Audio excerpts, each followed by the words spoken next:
Hello students, Mehta college के digital platform पर आपका स्वागत है। आज अपनी फर्स्ट यूनिट कंप्लीट हो गई है। सेकंड यूनिट है जिसमें दो चैप्टर हैं, एक बैंड थ्योरी, दूसरा semiconductor.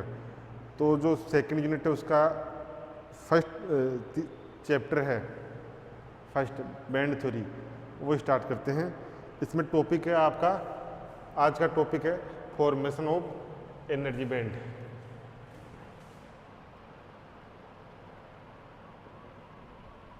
Formation of energy band. जो एनर्जी बैंड है वो कैसे बनते हैं? सबसे पहले तो जो आपका कोई भी पदार्थ है, कोई भी पदार्थ या द्रव्य है, उसकी सबसे छोटी से छोटी इकाई या मूलभूत इकाई होती है परमाणु। अब परमाणु में नाभिक होता है और नाभिक के अंदर आपका प्रोटॉन और न्यूट्रॉन पाया जाता है। प्रोटॉन और न्यूट्रॉन नाभिक के अंदर, तथा जो इलेक्ट्रॉन है वो बाहर की कक्षाओं में चक्कर लगाता है, बाहर की कक्षाओं में चक्कर। अब बाहर की कक्षाओं में इलेक्ट्रॉन वो पाउली के अपवर्जन नियम तथा हुंड के नियम से भरा जाता है। अर्थात पहले कम ऊर्जा वाले स्तर हैं उनमें भरे जाएंगे इलेक्ट्रॉन, फिर जो ज़्यादा ऊर्जा के ऑर्बिटल हैं उनमें इलेक्ट्रॉन भरे जाएंगे। अब जो सबसे आखिरी का कक्षक होता है, जो सबसे लास्ट वाला कक्षक, जैसे ये नाभिक है, ये कक्षक है, तो जो आखिरी का इलेक्ट्रॉन है वो इलेक्ट्रॉन उस इलेक्ट्रॉन के बीच में और इस नाभिक के बीच में आकर्षण बल कम होता है, आकर्षण बल कम होता है। यानी जो बाहरी कक्षक का जो इलेक्ट्रॉन है वो लूजली बाउंड होता है, लूजली बाउंड होता है। और जैसे ये नज़दीक वाले इनर कक्षक हैं, इनर ऑर्बिटल हैं, इनमें जो इलेक्ट्रॉन हैं वो उनमें अट्रैक्शन ज़्यादा होता है, अट्रैक्शन बल ज़्यादा होता है। पहले तो यहाँ तक लिखो इसके।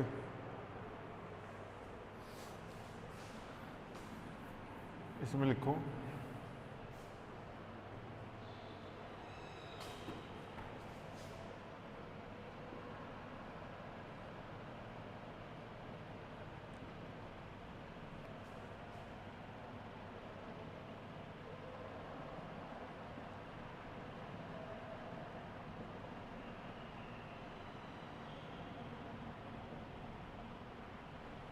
किसी भी पदार्थ द्रव्य की मूलभूत इकाई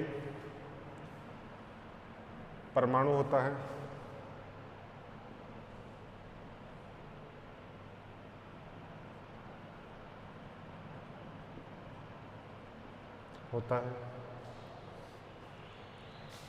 एटम होता है। एटम के न्यूक्लियस में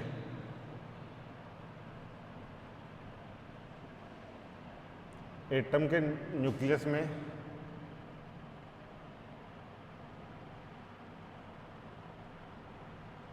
प्रोटॉन एंड न्यूट्रॉन होते हैं।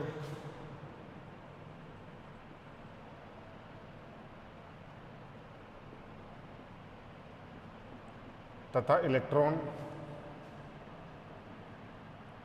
आउटर ऑर्बिट्स में, बाहरी कक्षकों में इलेक्ट्रॉन आउटर ऑर्बिट्स में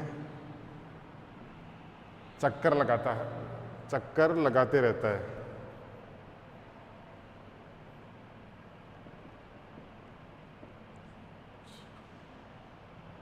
तथा इलेक्ट्रॉन्स आउटर ऑर्बिट्स में चक्कर लगाते रहते हैं, चक्कर लगाते रहते हैं। ऑर्बिट्स में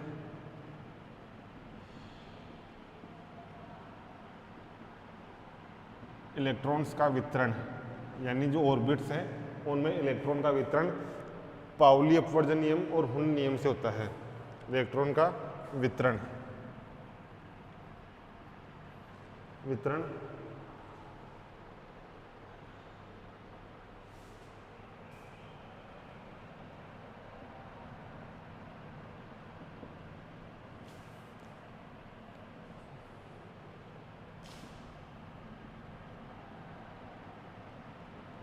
पाउली एक्सक्लूशन एंड हुन नियम से होता है।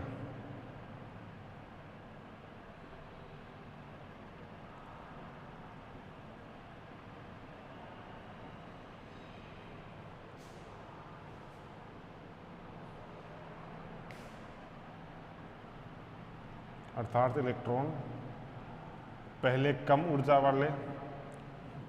वाले ऊर्जा स्तरों में जाते हैं, उसके बाद अधिक ऊर्जा वाले ऊर्जा स्तरों में जाते हैं। अर्थात इलेक्ट्रॉन पहले कम ऊर्जा वाले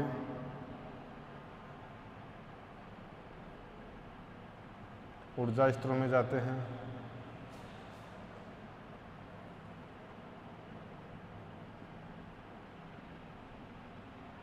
इलेक्ट्रॉन पहले कम ऊर्जा वाले ऊर्जा स्तरों में जाते हैं तथा फिर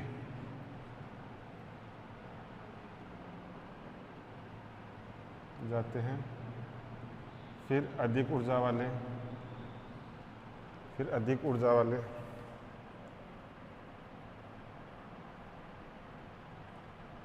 ऊर्जा स्तरों में जाते हैं।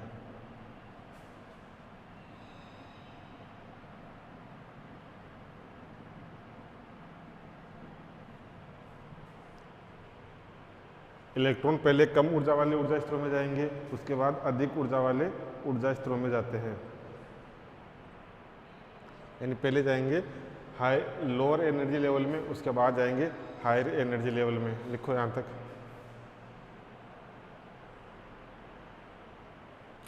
और जो आउटर ऑर्बिटल होता है, उसमें जो इलेक्ट्रॉन होता है उसको वैलेंस इलेक्ट्रॉन कहते हैं। इसमें लिखो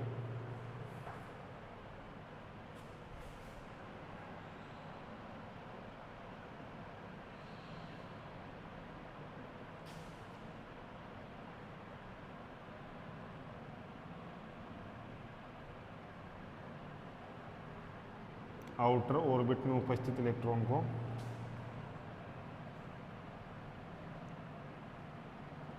वैलेंस इलेक्ट्रॉन कहते हैं।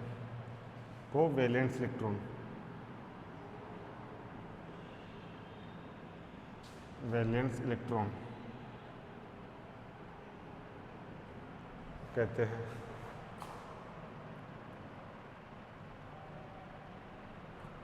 आउटर ऑर्बिट में उपस्थित इलेक्ट्रॉन को वैलेंस इलेक्ट्रॉन कहते हैं।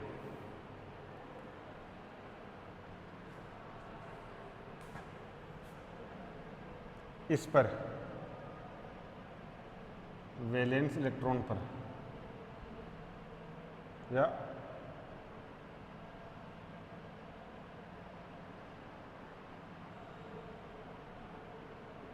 नाभिक का आकर्षण बल कम लगता है।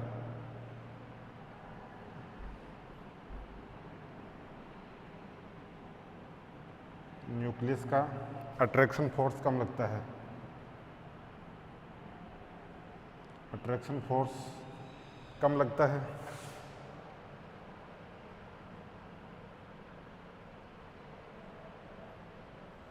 वैलेंस इलेक्ट्रॉन पर न्यूक्लियस का अट्रैक्शन फोर्स कम लगता है, अतः ये लूजली बाउंड होते हैं। लूजली बाउंड होते हैं, अतः ये लूजली बाउंड होते हैं। लूजली बाउंड इलेक्ट्रॉन कर लो इसको, अतः ये लूजली बाउंड इलेक्ट्रॉन होते हैं।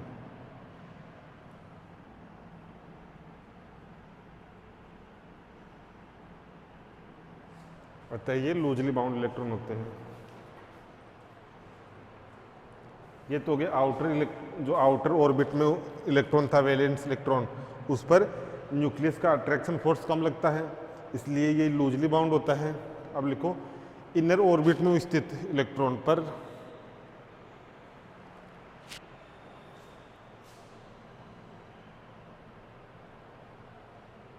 इनर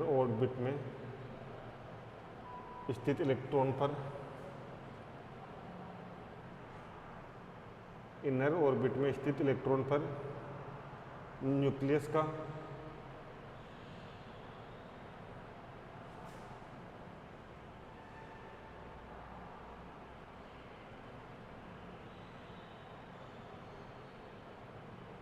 अट्रैक्शन फोर्स अधिक होता है न्यूक्लियस का, अट्रैक्शन फोर्स अधिक लगता है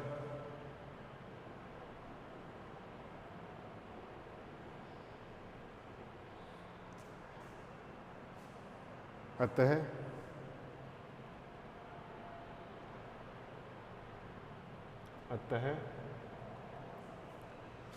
ये बाउंड इलेक्ट्रॉन होते हैं, बाउंड इलेक्ट्रॉन होते हैं। यहाँ तक उतार लो।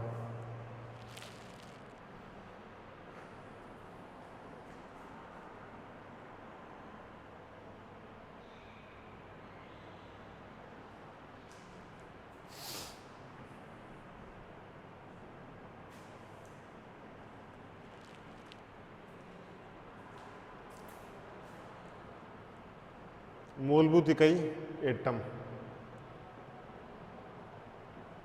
न्यूक्लियस, न्यूक्लियस में आपके होते हैं एक तो न्यूट्रॉन, एक प्रोटॉन, और जो इलेक्ट्रॉन है वो इलेक्ट्रॉन बाहरी कक्षकों में चक्कर लगाता रहता है। अब जो इलेक्ट्रॉन भरा जाता है इन बाहरी कक्षकों में, इन बाहरी कक्षकों में इलेक्ट्रॉन भरा जाता है वो पाउली एक्सक्लूजन प्रिंसिपल और हुंड के नियम से भरा जाता है। अर्थात जिस ऑर्बिट की एनर्जी कम होगी, यानी इलेक्ट्रॉन पहले उन एनर्जी लेवल्स में जाता है जिसकी एनर्जी कम होती है, यानी पहले इनमें जाएगा, फिर आउटर में जाएगा,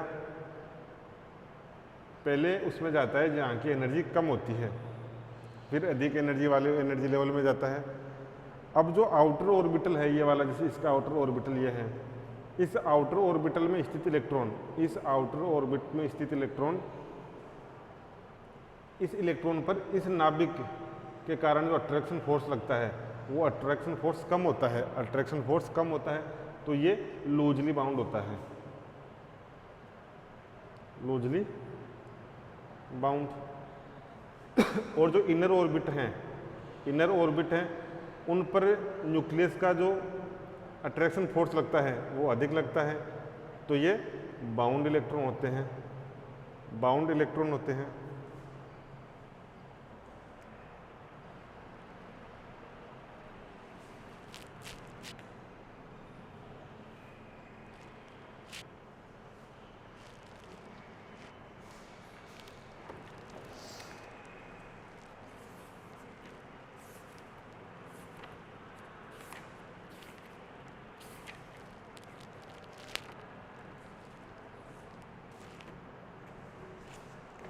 अब लेते हैं एक एग्जाम्पल, जर्मेनियम। जर्मेनियम का इलेक्ट्रॉनिक कॉन्फ़िगरेशन लेते हैं।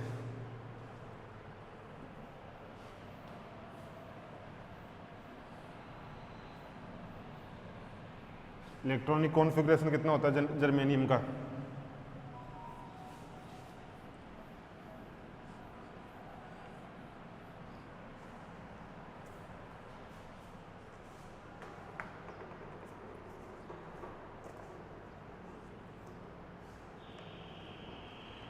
जर्मेनियम का इलेक्ट्रॉनिक कॉन्फ़िगरेशन एटॉमिक नंबर होता है 32।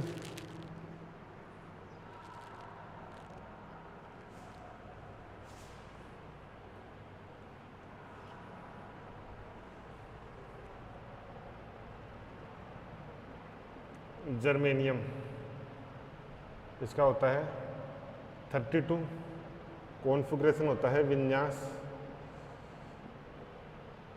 1s2 2s2 2p6 1s2 2s2 2p6 3s2 3p6 3d10 4s2 4p2 4s2 4p2। ये चौथा कक्षक है, फोर्थ ऑर्बिट, वो इसमें इलेक्ट्रॉन 4 हैं, तो इसमें लिखो जर्मेनियम के बाहरी कक्षक में उपस्थित 4 इलेक्ट्रॉन वैलेंस इलेक्ट्रॉन कहलाते हैं। जर्मेनियम के बाहरी कक्ष या आउटर ऑर्बिट।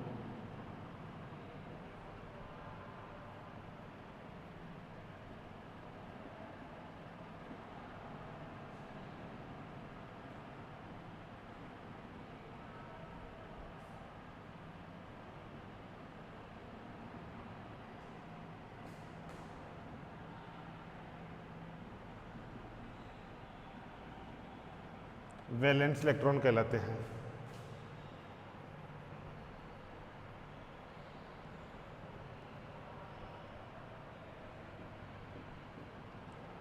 जो आउटर ऑर्बिट में है ये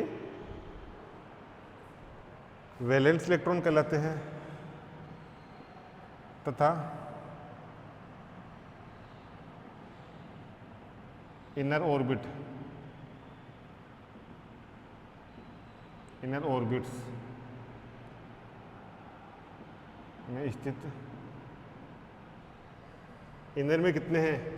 देखो इसमें तो आ गया आपके फर्स्ट में 2, 8 और यहाँ पर 18, 28 हो गए ना स्थित। 28 इलेक्ट्रॉन, 28 इलेक्ट्रॉन बाउंड इलेक्ट्रॉन कहलाते हैं। बाउंड इलेक्ट्रॉन कहलाते हैं। ये 4 तो क्या हो गए? वैलेंस इलेक्ट्रॉन, और ये 28 ये हो गए बाउंड इलेक्ट्रॉन कहलाते हैं।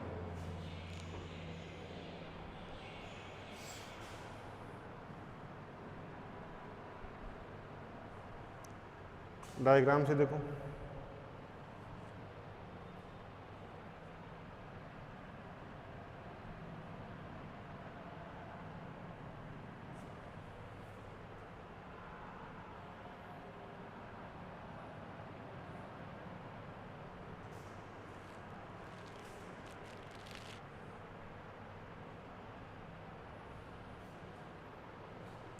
इधर तो है ऊर्जा, इधर है नाभिक से दूरी, नाभिक से दूरी।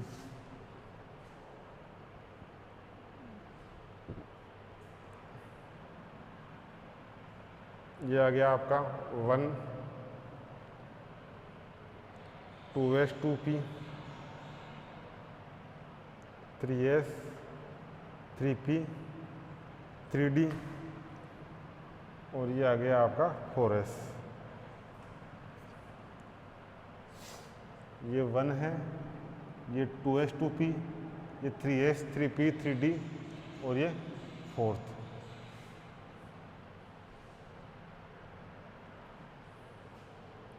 फर्स्ट में है 2 इलेक्ट्रॉन, सेकंड में है s में 2 और p में 6।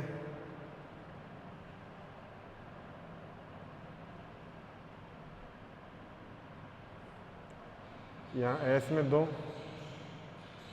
p में 6,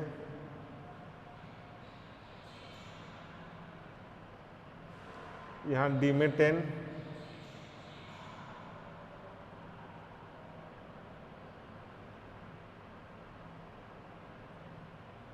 और यहाँ जो s है उस s में 2 और p में भी 2। ये डायग्राम बना लो।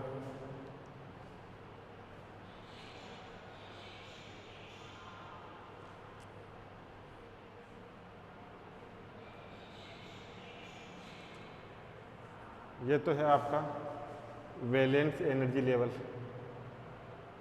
ये है आपका ये वाला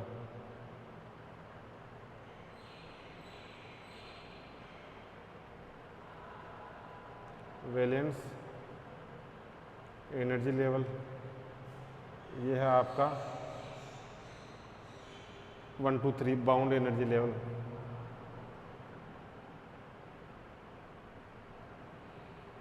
बाउंड एनर्जी लेवल इसमें कितना है? 1s2, इसमें है 2s2 2p6, इसमें है 3s2 3p6 3d10।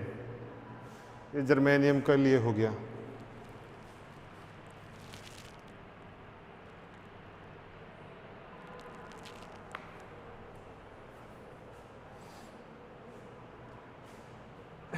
ये हो गया आपका बीच में नाभिक।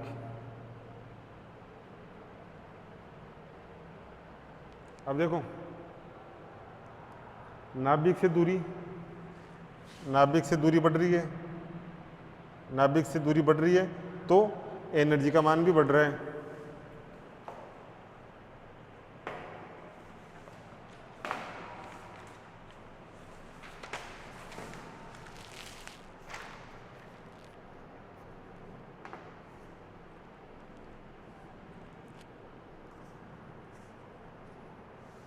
ये हो गया। अब लिखो, जब कोई मटेरियल है या कोई सॉलिड है उसमें ये परमाणु हैं, इन परमाणुओं को पास पास लाया जाता है, इन परमाणुओं को पास पास लाया जाता है। तो जैसे दो परमाणु हैं, इनको पास पास लाया जाता है तो क्या होगा, एक परमाणु का इलेक्ट्रॉन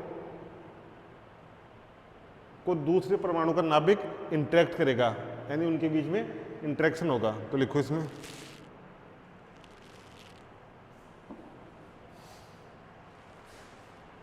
जब किसी ठोस के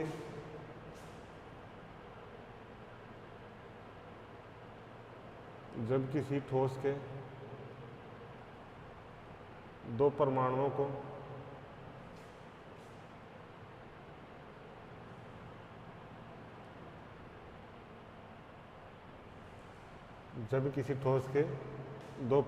को निकट लाया जाता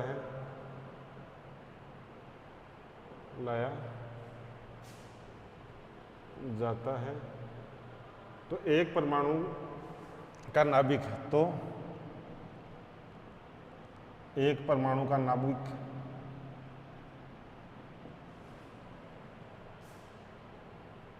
दूसरे परमाणु के नाभिक से, एक परमाणु का नाभिक दूसरे परमाणु के इलेक्ट्रॉन से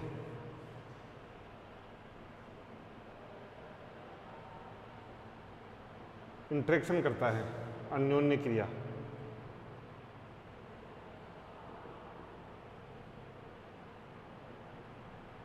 अन्योन्य क्रिया करता है,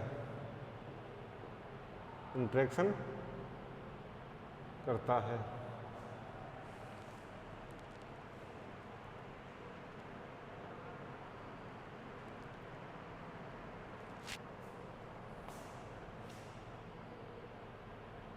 जिसके कारण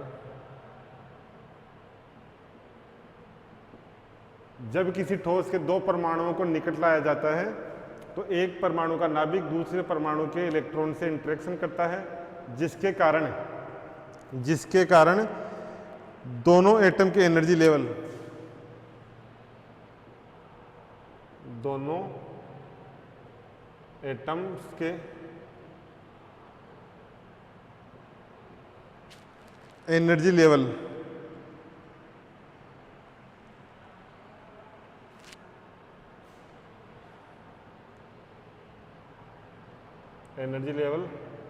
दो एनर्जी लेवल में विपाटित हो जाते हैं, दो एनर्जी लेवल्स में विपाटित हो जाते हैं, एनर्जी लेवल्स में विपाटित।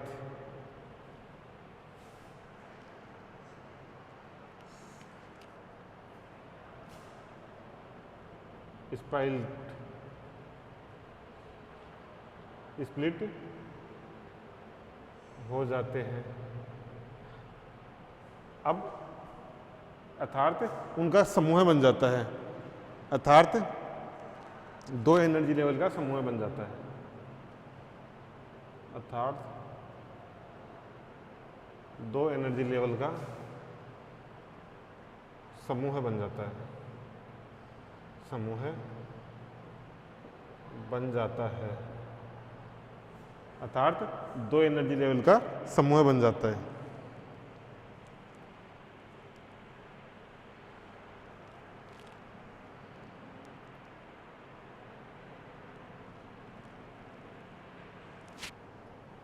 जिसमें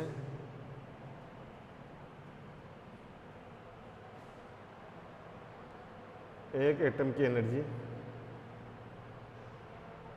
एक एटम की एनर्जी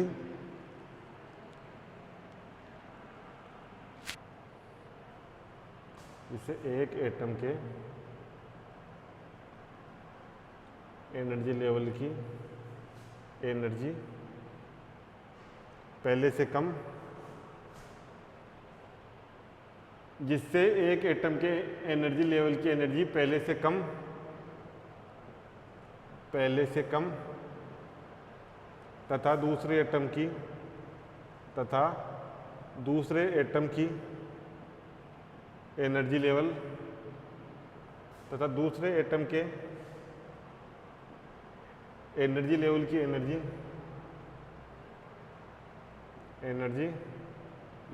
एनर्जी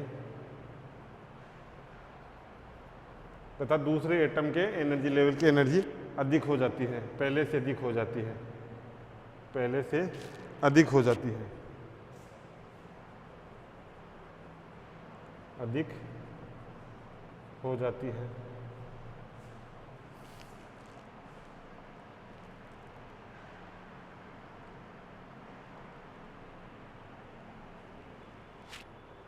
यानी दो परमाणु हैं, पास पास आए तो पहले का नाभिक यानी एक परमाणु का नाभिक दूसरे परमाणु के इलेक्ट्रॉन को इंटरेक्ट करता है, उनमें इंटरेक्शन होता है, इंटरेक्शन हो गया।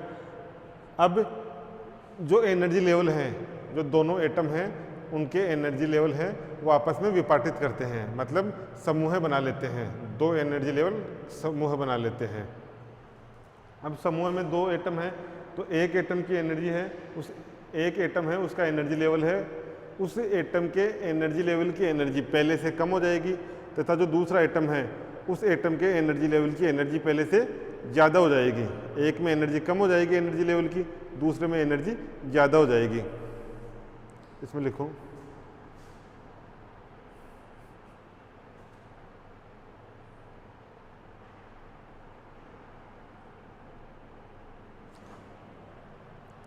यहाँ तक लिखो, यानी वो सुपरपोज हो गए, एक एटम आया दूसरा एटम आया सुपरपोज हो गया। तो लिखो अध्यारोपण से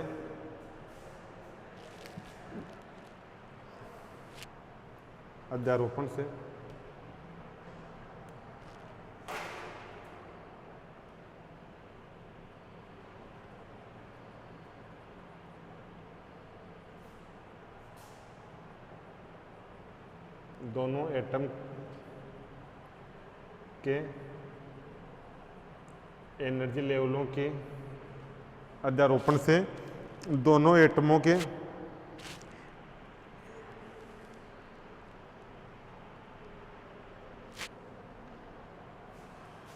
एनर्जी लेवल्स के पोटेंशियल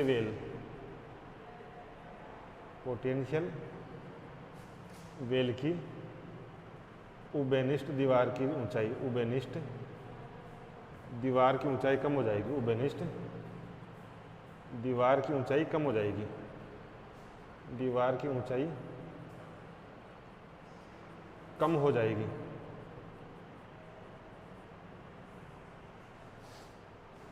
दीवार की ऊंचाई कम हो जाएगी जिससे वैलेंस इलेक्ट्रॉन का आदान प्रदान हो सकता है, जिससे वैलेंस इलेक्ट्रॉन का आदान प्रदान हो सकता है, आदान प्रदान हो सकता है, जिससे वैलेंस इलेक्ट्रॉन का आदान प्रदान हो सकता है। ये बना लो, इसके बाद डायग्राम बनाओ।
ये तो हो गया आपका नाभिक, ये हो गया 1s, इधर भी 1s,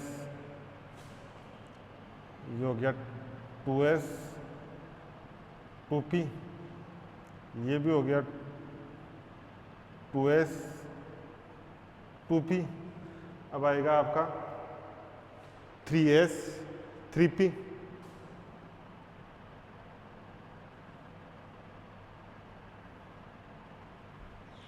ये आ गया 3s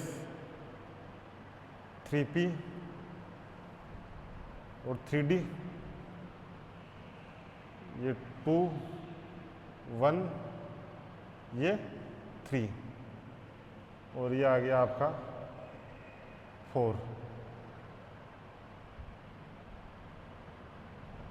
ये आ गया आपका 4।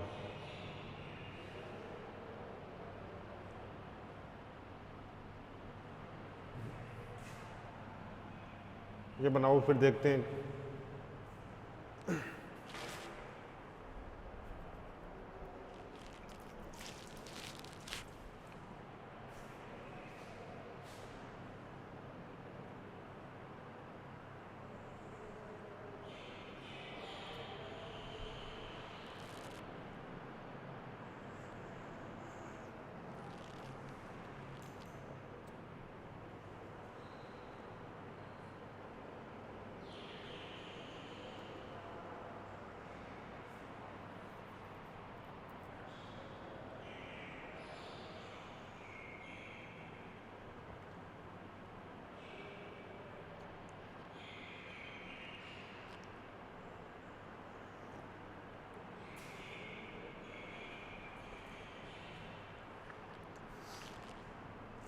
क्या लिखा है, जब दो ठोस हैं, ये ठोस के परमाणु हैं, इनको पास पास लाया जाता है, इलेक्ट्रॉन आउटर कक्षाओं में इलेक्ट्रॉन होते हैं, तो या तो क्या होगा, ये फर्स्ट है या ये सेकंड है। तो जो फर्स्ट का इलेक्ट्रॉन है, फर्स्ट के इलेक्ट्रॉन और सेकंड का नाभिक, इनके बीच में इंटरेक्शन होगा, या जो सेकंड का नाभिक, सॉरी फर्स्ट का नाभिक है, फर्स्ट के नाभिक और सेकंड का जो इलेक्ट्रॉन है उसके बीच में इंटरेक्शन होगा। यानी जब किसी ठोस के दो परमाणु को निकट लाया जाता है तो एक का परमाणु दूसरे के नाभिक को इंटरेक्ट करता है, इंटरेक्शन करता है, जिसके कारण ये इन दोनों के जो पास पास आ रहे हैं, इन दोनों की एनर्जी लेवल विपाटित हो जाती है। मतलब इसके भी एनर्जी लेवल है और इसका एनर्जी लेवल क्या था, अपन ने देखा था जर्मेनियम के लिए 1s 2s, जैसे 1s 2s 2p, 3s 3p 3d, 4s 4p germanium के लिए था। ये भी मान लो जर्मेनियम का ही है, 1s 2s 2p 3s 3p 3d और ये 4s। अब ये इसके एनर्जी लेवल और इसके एनर्जी लेवल, ये एनर्जी लेवल क्या होंगे, विपाटित हो जाएंगे। विपाटित मतलब ग्रुप बना लेंगे, ग्रुप जैसे एक तो ग्रुप ऐसे बना लिया, ये हो गया इसका 1 और इसका 1 हो गया, ये इसका 2s 2p, ये तो s वाला, ये p, इसका s इसका s, ऐसे ही विपाटित हो जाएंगे। अब जो एनर्जी है जो विपाटित हो गए, विपाटित होने के बाद जो नए ऊर्जा स्तर बने, उन नए ऊर्जा स्तरों की स्तरों में से नए ऊर्जा स्तरों में से एक की एनर्जी पहले की एनर्जी से कम हो जाएगी तथा दूसरे की एनर्जी पहले की एनर्जी से ज़्यादा हो जाएगी। और जो पोटेंशियल वेल है उसकी ऊंचाई कम हो जाएगी। पोटेंशियल वेल की ऊंचाई या कम हो गई तो जो वैलेंस इलेक्ट्रॉन है वो उनका आदान प्रदान हो सकता है। ये है आपका, इधर लिख देता हूँ 1s2, 1s2, ये 2 में है s2 s और p, ये 3 में है s p d, ये 4 में है s और p। इसके बाद लिखो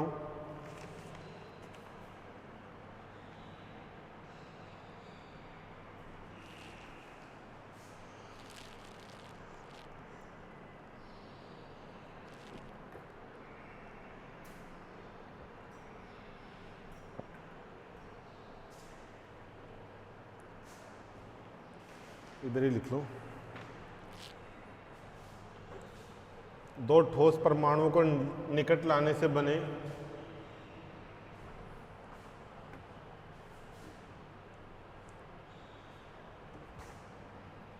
दो ठोस के दो परमाणुओं को,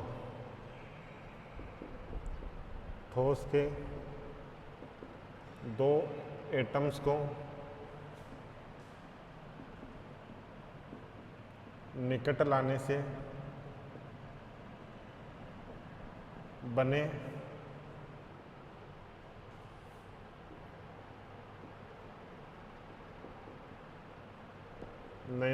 नए ऊर्जा स्तरों के बीच की दूरी कम होने से बने नए ऊर्जा स्तरों के बीच की दूरी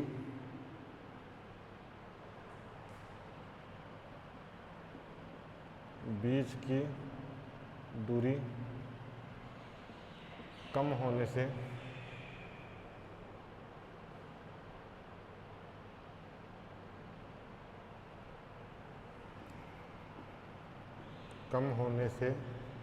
ऊर्जा स्तरों का समूह है।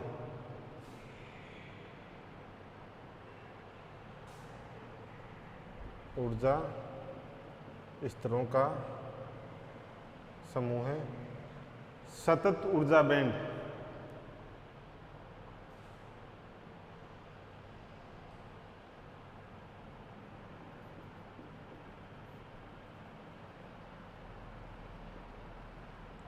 सतत ऊर्जा बैंड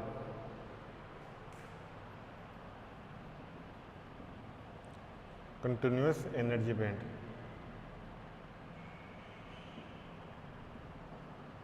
एनर्जी बैंड बन जाता है। कंटिन्यूअस एनर्जी बैंड बन जाता है।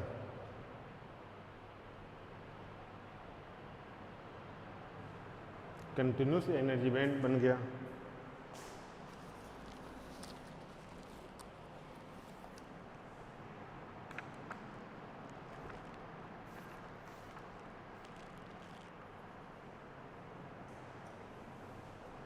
यानी इसमें डायग्राम बनाओ। ये तो आपकी दूरी, ये है आपकी ऊर्जा। ये मान लो फर्मी लेवल है,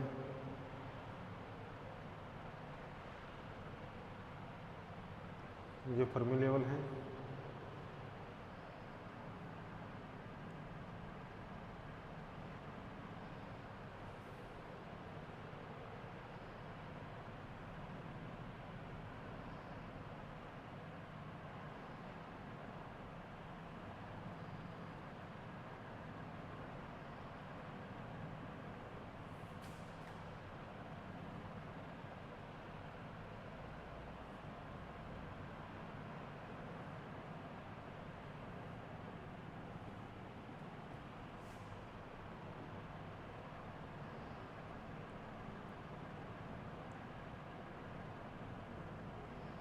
वन एस, 2s। अब जो एनर्जी लेवल है वो सतत बन जाते हैं। इनमें जो पहले अलग अलग थे, पहले ये था 1s, फिर 2s के दो, पहले कैसे थे ये 1s, फिर 2s के दो, फिर 3s के 3, जिससे अलग अलग थे अब सतत बन गए। सतत ये वाले पता ही नहीं चल रहा।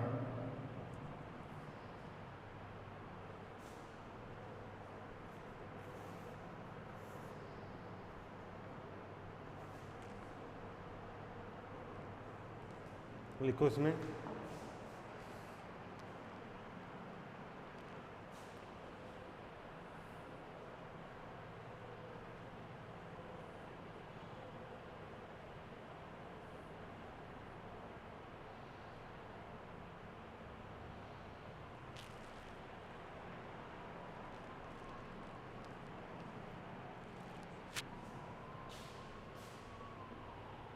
ठोस के एटम्स में वैलेंस इलेक्ट्रॉन जिस ऊर्जा बैंड में होते हैं, वैलेंस इलेक्ट्रॉन जिस ऊर्जा बैंड में होते हैं, जिस एनर्जी बैंड में होते हैं,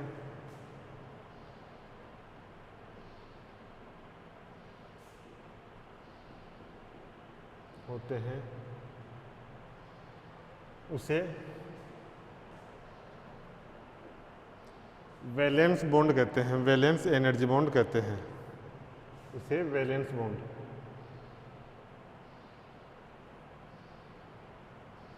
वैलेंस बैंड कहते हैं। ठोस के एटम में वैलेंस इलेक्ट्रॉन जिस एनर्जी लेवल में या जिस बैंड एनर्जी में होते हैं उसे वैलेंस बैंड कहते हैं। वैलेंस बैंड के ऊपर, वैलेंस बैंड के ऊपर अधिक ऊर्जा के, अधिक एनर्जी के अलाउड बैंड होते हैं, अनुमत बैंड, अनुमत बैंड, या इनको बोलते हैं अलाउड बैंड, अलाउड बैंड होते हैं। अलाउड बैंड होते हैं अधिक वैलेंस बैंड के ऊपर अधिक एनर्जी के अनुमत बैंड, अधिक एनर्जी का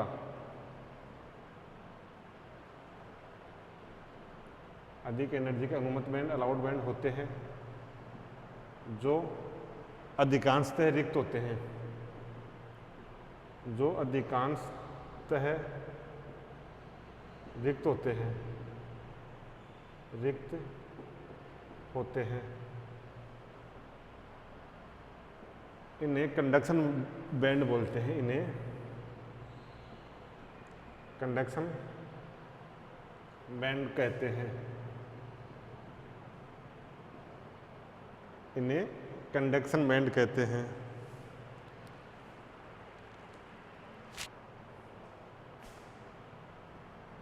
वैलेंस बैंड तथा कंडक्शन बैंड के बीच के अंतराल को, बीच के अंतराल को फोरबिडन एनर्जी गैप कहते हैं, फोरबिडन एनर्जी गैप।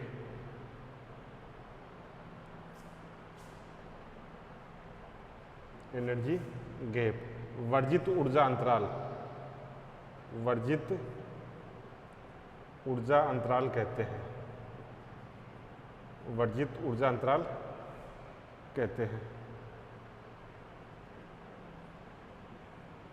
यानी वैलेंस बैंड और कंडक्शन बैंड के बीच के अंतराल को फोरबिडन एनर्जी गैप या वर्जित ऊर्जा अंतराल कहते हैं। डायग्राम बना लो, नीचे होता है आपका वैलेंस बॉन्ड, ऊपर होता है कंडक्शन बैंड, और बीच का जो खाली जगह होती है उसको बोलते हैं फोरबिडन एनर्जी गैप।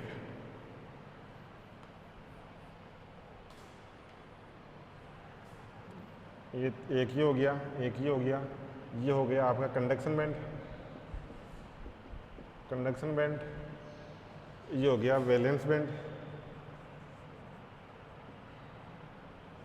एनर्जी यहाँ की EC, यहाँ की EV, ये जो बीच की जगह है ये बीच में, बराबर बीच में आ गया फर्मी लेवल। इनके बीच की जो एनर्जी होती है या बीच का जो अंतराल होता है इसको बोलते हैं forbidden energy gap, delta EG से बताते हैं।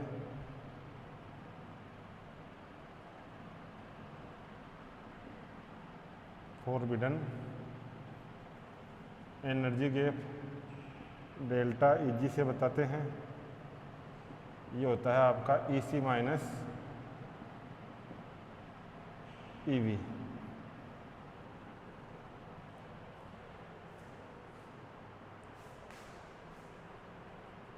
अर्थात delta E G is equal to E C minus E we.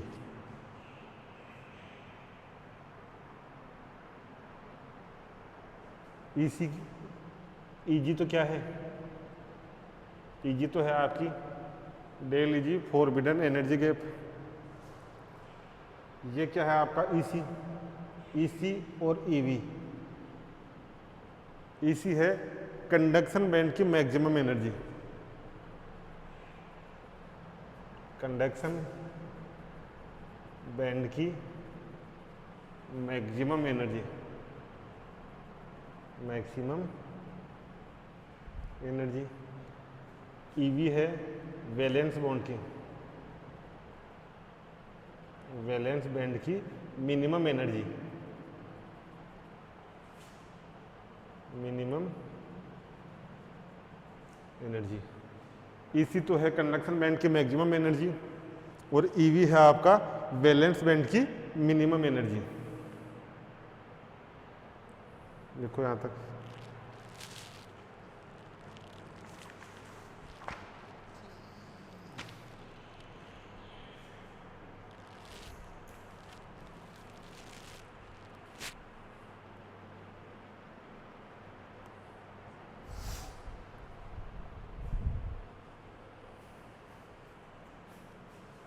ये लिखा है ठोस के एटम में वैलेंस इलेक्ट्रॉन जिस एनर्जी बैंड में रहते हैं उसे वैलेंस बैंड कहते हैं, तथा वैलेंस बैंड से ऊपर, वैलेंस बैंड से ऊपर एक अधिक एनर्जी का अलाउड बैंड होता है जिसे कंडक्शन बैंड कहते हैं। वैलेंस बैंड और कंडक्शन बैंड के बीच में जो अंतराल होता है, बीच में जो अंतराल होता है उसको फॉरबिडन एनर्जी गैप कहते हैं। फॉरबिडन एनर्जी गैप में जो एनर्जी होती है वो EC conduction, EC minus EV, EC यानी जो कंडक्शन बैंड है उसकी मैक्सिमम एनर्जी और ईवी है आपकी वैलेंस बैंड की मिनिमम एनर्जी। अब एब्सोल्यूट टेम्परेचर 0 केल्विन पर क्या होगा? 0 केल्विन पर करंट फ्लो नहीं होगी, करंट फ्लो नहीं होगी। 0 टेम्परेचर पे क्या होगा? ये दूरी बहुत ज़्यादा होगी, ये दूरी अनंत होती है, लगभग बहुत ज़्यादा होती है, तो धारा का प्रवाह नहीं होता। इसमें लिखो ताप पर धारा का प्रवाह नहीं होता, नहीं होता, तथा ताप बढ़ाने पर होता, तथा ताप बढ़ाने पर यहाँ पर जो वैलेंस बॉन्ड के वैलेंस बैंड है उसमें जो इलेक्ट्रॉन है वो एनर्जी ग्रहण करेंगे और कंडक्शन बैंड में चले जाएंगे बढ़ाने पर। वैलेंस बैंड में स्थित valence electron, valence electron energy ग्रहण करके, एनर्जी ग्रहण करके कंडक्शन बैंड में चले जाते हैं, कंडक्शन बैंड में चले जाते हैं। यानी यहाँ पर थे एनर्जी ग्रहण की और कहाँ चले गए? कंडक्शन बैंड में चले गए, बैंड में चले जाते हैं जिससे धारा का प्रवाह होता है, जिससे अल्प धारा का प्रवाह है, जिससे अल्प धारा का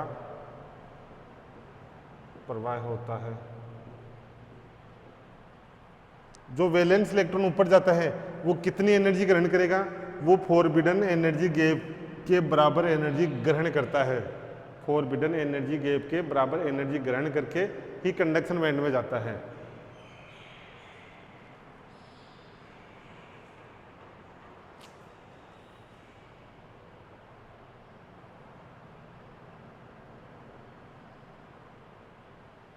वैलेंस इलेक्ट्रॉन द्वारा ग्रहण एनर्जी का मान, वैलेंस इलेक्ट्रॉन द्वारा ग्रहण एनर्जी का मान फॉरबिडन एनर्जी के बराबर होना चाहिए, फॉरबिडन एनर्जी गैप की एनर्जी के बराबर होना चाहिए, गैप की एनर्जी के बराबर होना चाहिए।